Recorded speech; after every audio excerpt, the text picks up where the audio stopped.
কয়েকদিনের টানা বৃষ্টিপাতে ভয়াবহ বন্যা দেখা দিয়েছে প্রতিবেশী দেশ ভারতের ত্রিপুরা রাজ্যে। এ কারণে ডুম্বুর জলবিদ্যুৎ প্রকল্পের বাঁধ খুলে দিয়েছে কর্তৃপক্ষ। ফলে হু হু করে পানি ঢুকছে বাংলাদেশে। জানা যায়, ত্রিপুরার 4টি নদীর পানি বিপদসীমার ওপর দিয়ে প্রবাহিত হচ্ছে, যা ত্রিপুরার ভেতর দিয়ে হাওড়া নদী হয়ে বাংলাদেশে প্রবেশ করেছে, যে কারণে কুমিল্লা, নোয়াখালী, ফেনী সহ কয়েকটি জেলা এখন প্লাবিত।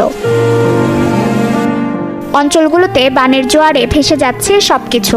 জানমালের ক্ষয়ক্ষতি সহ ভেসে গেছে আবাদি জমি। ইতোমধ্যে সাহায্যের আবেদন জানিয়েছেন স্থানীয়রা। এর আগে 1993 সালে খুলে দেওয়া হয়েছিল এই বাঁধ, যাতে করে বাংলাদেশের পাশাপাশি ভারতেও ব্যাপক ক্ষয়ক্ষতি হয়।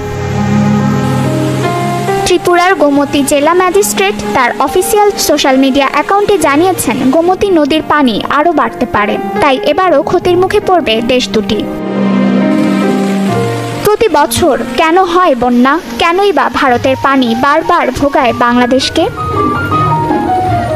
ভৌগোলিক কারণে দক্ষিণ এশিয়ার অন্যতম নিচু ভূমির দেশ বাংলাদেশ। এখানকার ভূপৃষ্ঠের গড় উচ্চতা সমুদ্রপৃষ্ঠ থেকে 10 মিটার বা প্রায় 33 ফুট। অপরদিকে ভারতের সীমান্তবর্তী অঞ্চলগুলোর উচ্চতা বাংলাদেশের তুলনায় কয়েক গুণ বেশি। সাধারণত পানির ধারা উঁচু জায়গা থেকে নিচু ভূমিতে প্রবাহিত হয়। এ সূত্র মেনে স্বাভাবিকভাবেই ভারত বাংলাদেশের চেয়ে উঁচু ভূমি হওয়ায় দেশটিতে হওয়া ঢলের পানির ঠিকানা হয় বাংলাদেশ। তবে উচ্চতার খেলায় ভুক্তভোগী ভারত নিজেও। দেশটির গড় উচ্চতা 2000 ফুটের সামান্য বেশি হলেও পাশের দেশ ভুটানের উচ্চতা 3200 মিটার। তাই মূলত ভুটানের বৃষ্টির একটা বড় প্রভাব পড়ে দেশটির বন্যা পরিস্থিতিতে। নাসিন নাওয়ার,